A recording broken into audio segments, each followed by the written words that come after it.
In our last lessons, we have been talking about how the print revolution had a major impact on the continent of Europe. And subsequently, we traveled to the Indian subcontinent and learned how the print culture entered the subcontinent holding hands with the Christian missionaries. Now, the colonial rule had impacted the society, culture, politics, laws, governmental system of the subcontinent.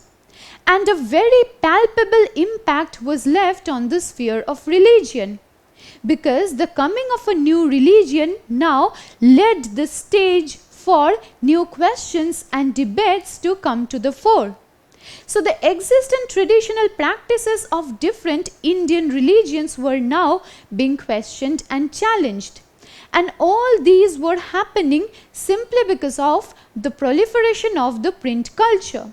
Now, in this lesson, we will be focusing on the religious reforms and the public debates that were happening in India following the introduction of the print technology and the growth of a print culture in the subcontinent. Now, many controversial practices like widow immolation, like child marriage, idolatry, Brahminical hegemony have been in practice in the Indian subcontinent since many ages. Now, no one questioned these practices because these practices were considered sacrosanct, because the Indian religions sanctioned these practices. But now, these practices were in the process of being questioned. And it was simply because new ideas were now coming to the fore. People were now seeing the old things in new light, which is why they were now challenging the practices, which is why they were now in the process of overturning the tables. Now, during this time, there were many social reformers who began questioning different kinds of oppressive practices in the religious sphere. And now, debates between the Hindu orthodoxy and socio-religious reformers led to the proliferation of tracts and newspapers. Now, the social reformers knew that in order to spread their ideas among the masses, they needed to make those ideas accessible through printed materials, which is why social reformers like Raja Ram Mohan Roy invested themselves in the process of coming up with new printed materials like tracts and newspapers, which were published in the vernaculars. Now, the vernaculars were the languages that the people of India spoke in their everyday lives. And in order to reach out to these masses, the social reformers knew that newspapers needed to be published in the vernacular languages. And to this end, Ram Mohan Roy started publishing a newspaper that was known as Sambat Kaumudi. Now, Sambat Kaumudi was a weekly Bengali newspaper. And what was published in this newspaper?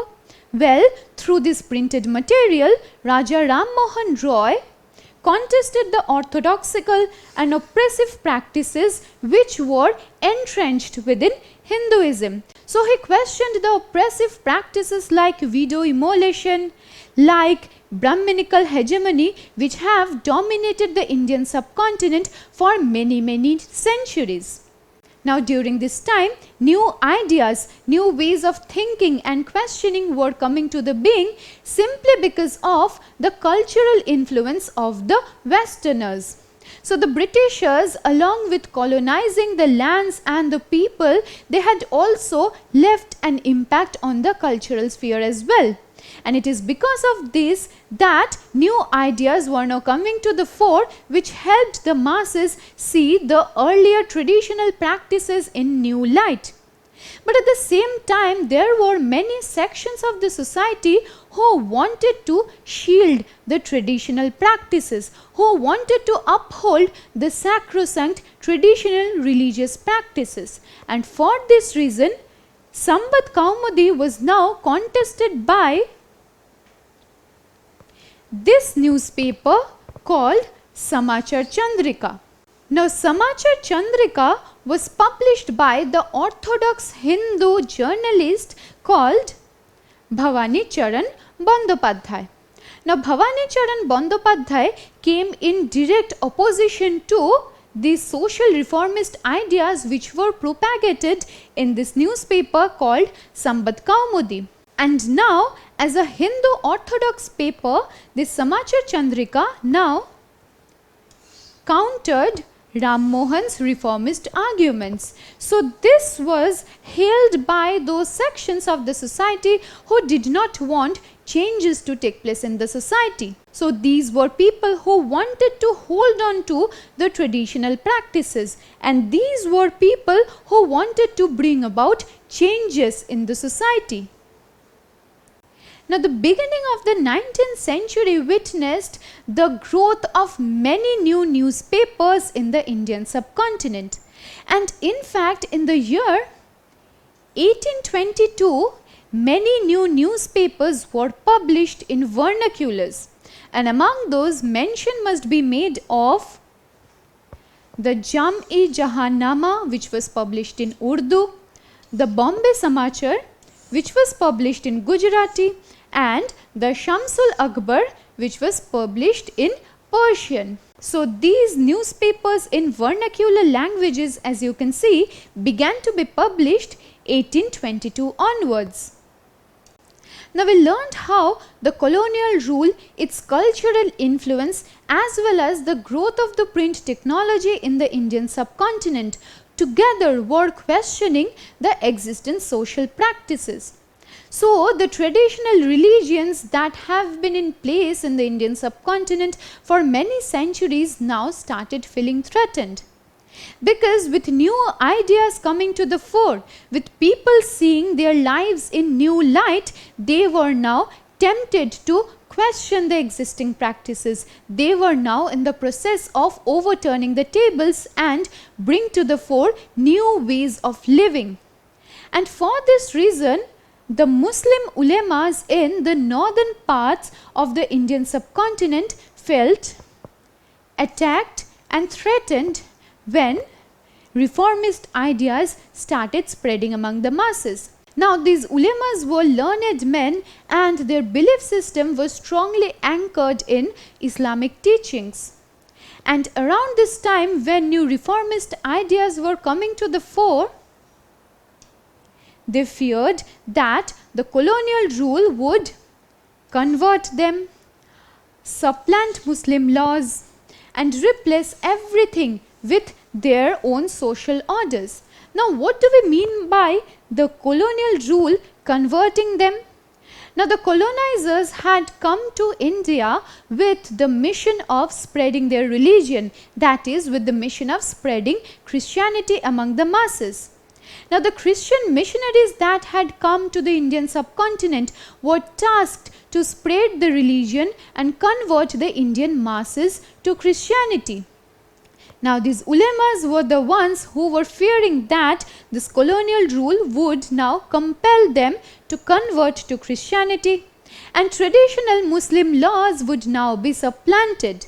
And everything that was in place for many centuries was now in the process of being replaced by the Britishers' social order and customs. Now, for this reason, out of a fear of being uprooted, the ulema started using cheap lithographic presses. And at the same time, they published Persian and Urdu translations of Holy Scriptures. Now, why do you think did they do so? This is because Persian and Urdu were languages which were quite widely spoken among the Indian masses, that is, among the Muslims in the Indian subcontinent. And by translating Holy Scriptures into these languages, the ulemas thought that they would now be able to reach out to the masses would now be able to read the Holy Scriptures, and this would prevent them from converting to Christianity. And during this time, many religious newspapers were also being printed simply with the intention of holding together the Islamic faith, simply with the intention of preventing the Muslims from converting to Christianity under colonial rule. In the year 1867, the Deoband Seminary published thousands of fatwas. Now, what do we mean by fatwas? Fatwas are rules or interpretations of Islamic law, and these fatwas guide and provide direction to the Muslim readers on how they should conduct themselves, and at the same time these fatwas also provide meanings of various Islamic doctrines. Now, why do you think were these fatwas being published by the Deoband Seminary? The intention behind this was also similar, because the Deoband Seminary now wanted the Muslim readers to abide by these fatwas and conduct themselves in their everyday lives accordingly. They simply wanted to hold back the Muslims from converting to Christianity. Now, during this time, various religious newspapers, tracts, as well as seminaries now started coming to being, simply with the task of preserving the traditional Indian religion. Now, the Hindus were also not lagging behind when it came to the task of preserving their religion and their faith, because the print culture also encouraged the reading of religious texts among the Hindus as well.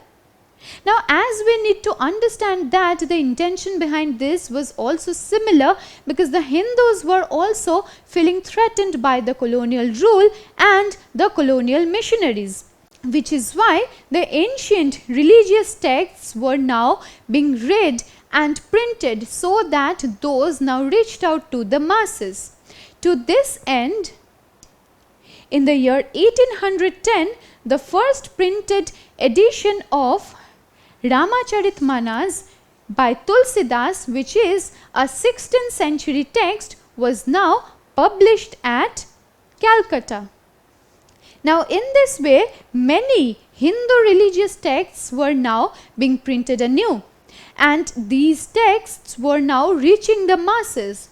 So, the Hindu orthodox sections who wanted to hold on to their religion and did not want any change or any modification to happen to their faith were now reading these printed texts. And many of these printed texts were quite small in size. Why do you think it was so? This is because these printed texts were portable, and the Hindu readers could carry them anywhere and anytime they wanted, so that they could also read them whenever they wanted to do so. So, all this was done in order to hold together the traditional Indian religions.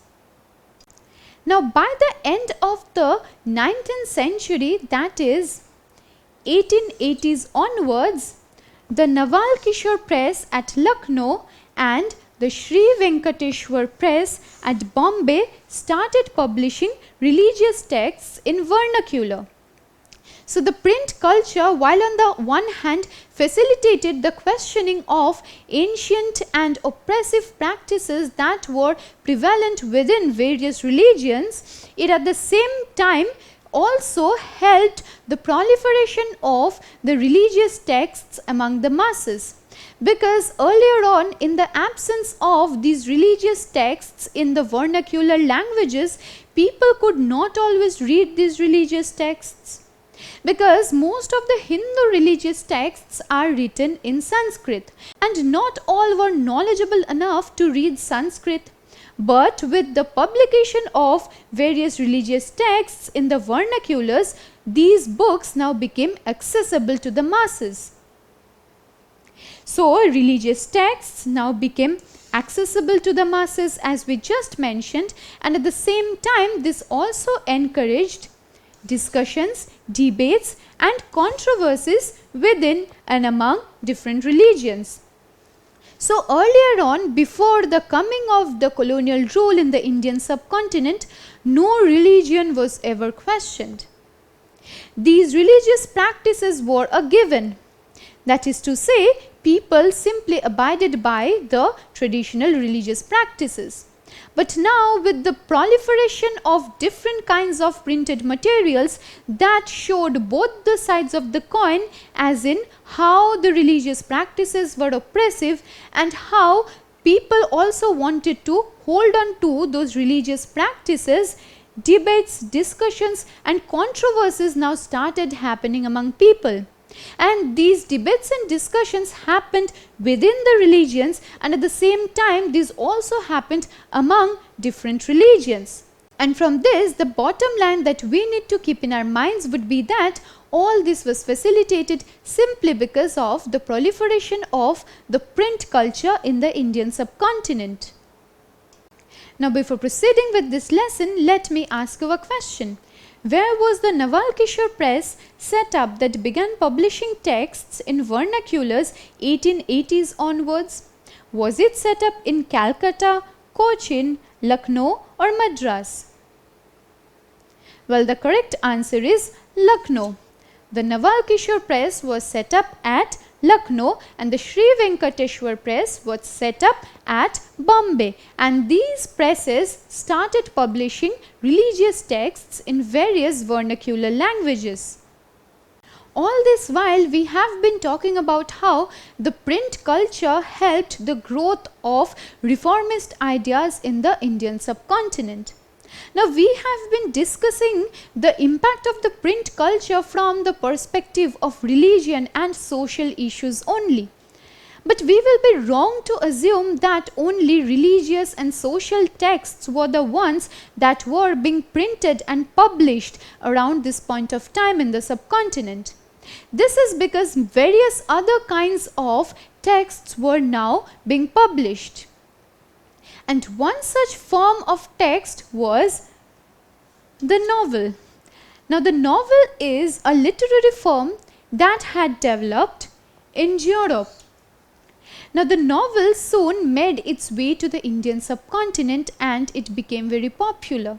It is because of this innate human urge to see their lives reflected in the texts that the novels gained popularity and prominence not just in Europe but in the Indian subcontinent as well. Because the novel writers were writing about the lives of the people of the Indian subcontinent, and the people who earlier on did not get proper representation in literary texts were now finding themselves reflected in the novels. Which is why the novel also acquired distinctively Indian forms and styles which were meant to suit the reader's preference in the subcontinent. And apart from the novel, other kinds of literary forms like short stories, essays, lyric poetry also gained importance and popularity among the masses in the subcontinent in the 19th century. Now, we have learned about how different kinds of printed materials were now coming to being. We have talked about how women were gaining literacy only because of the spread of the print culture. We have also talked about how reformist ideas were being spread among the masses because of the print culture. Debates and discussions on the sphere of religion were now taking the hot seat. And during this time, a new visual culture also started taking new shapes and dimensions. What do we understand by visual culture? That is something we can see. Printed materials in which we see the lives of people reflected. And many Indian artists were becoming very popular around this time. Among them, mention must be made of the Indian painter Raja Ravi Verma. Now, Raja Ravi Verma made a very beautiful mixture of the European styles as well as the Indian sensibility. Here you can see a painting by Raja Ravi Verma. It is just so beautiful and aesthetically pleasing. And these images were now being circulated among the masses. So, this new visual culture also gained great importance and popularity among the masses during this time. And likewise, different kinds of printed materials like cheap prints and calendars were also printed. and these could now be bought by poor people for the purpose of decorating the walls of their homes or their spaces of work. So calendars are something that were being printed in the 19th century, and wall calendars are something that we still see in our houses or offices even today. Well, the printing of calendars in the Indian subcontinent started happening around the 19th century. Now, along with the various kinds of printed materials that addressed different social issues in a very direct form and manner, caricatures and cartoons were also being published. Now, these caricatures and cartoons were sarcastic in nature, and these addressed the socio-political issues in a very indirect manner. And these caricatures and cartoons started being publishing from the 1870s in various journals and newspapers. Now, these served as great commentary on social and political issues in colonial India, and at the same time these caricatures and cartoons, which have survived even today, play a very important role in helping us know the responses of the masses to the colonial rule, and at the same time it also gives us a very holistic picture of colonial rule in India.